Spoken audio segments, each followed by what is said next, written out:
आता ह्या बाजूला आपण कळसाकडे, म्हणजे इथे समोर कळस आहे स्वामींचा. बरं, स्वामींची पालखी तिकडे फिरायला गेलेली. इकडे समोर 500 गाव आहेत, इकडे 200-300 गाव आहेत छोटी मोठी. इकडे दक्षिण दिशेला आपलं सुद्धा गाव आहे, म्हणजे इकडे एक 500 गाव आहेत. आणि इकडे या समोर या कळसाच्या मागे जवळ 700-800 गाव असे मधोमध स्वामी इथे राहत आहेत.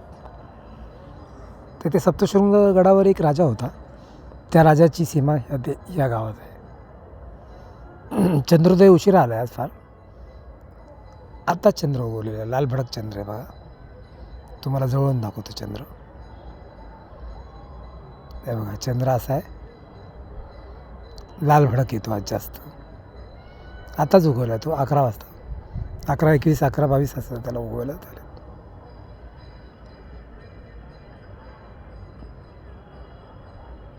तर अशी ही यंत्रणा आहे थोडक्यात.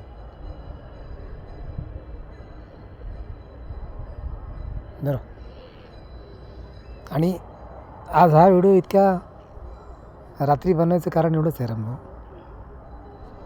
की आपण देवाच्या टेरेसवर झोपलेलो आहे. इथे कोणच नाही, मी एकटाच आहे. एवढ्या थंडी गारठ्यात कोण येत नाही. मी अक्कलकोट स्वामींसारखं करतो, जिथं बर्फासारखी थंडी तिथे तपस्या करतो.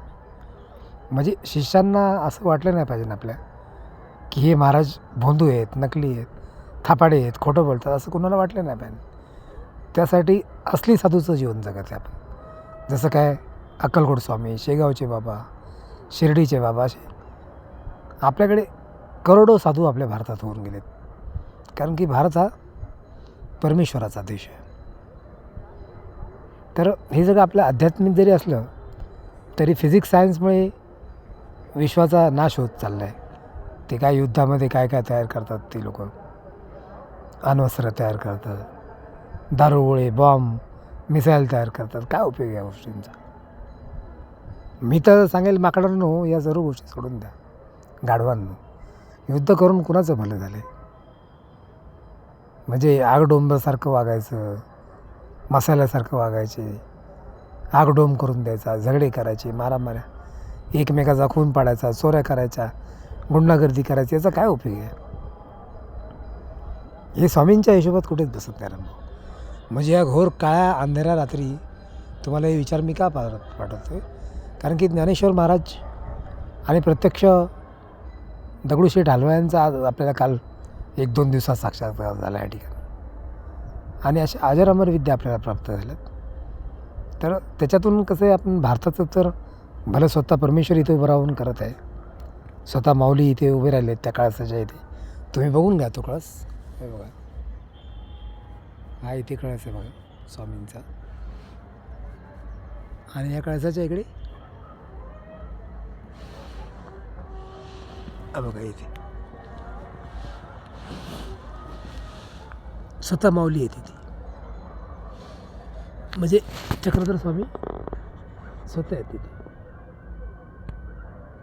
आणि ही जी बासरीचा तुम्हाला आहे 2-4 गावात इकडे बघा, हे जोगेश्वरी भैरवनाथ मंदिर आहे. इकडे तुम्हाला बासरीचा जो आवाज येतो या गावांमध्ये, इकडे ती स्वामींची पालखी चालू आहे. पण त्या पालखीमध्ये कसं होतं, नंतरच्या काळामध्ये आपण भक्तियुक्त वातावरणाने गेलं का माणसं नाचता नाचता काहीतरी विचित्र पेय वगैरे पितात. ते आपल्याला चालत नाही, वास वगैरे.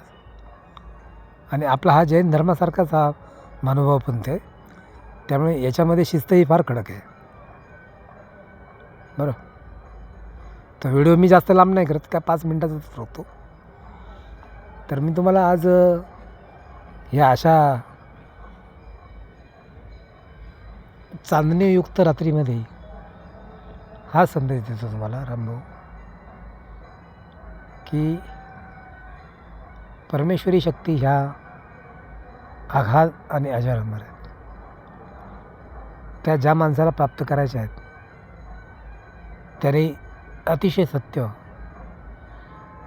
आणि अतिशय ईश्वराच्या निकट गेलं पाहिजे. बरं. तर आता आपण ह्या चंद्राचं दर्शन करता करता असंच अभ्यास करत देवाची गाणी बोलत त्या मिरवणुकीचा आनंद घेत आपण दिसते मिरवणूक. फक्त पहाटेचे 4-5 वाजतील मिरवणूक इथे येता येतं.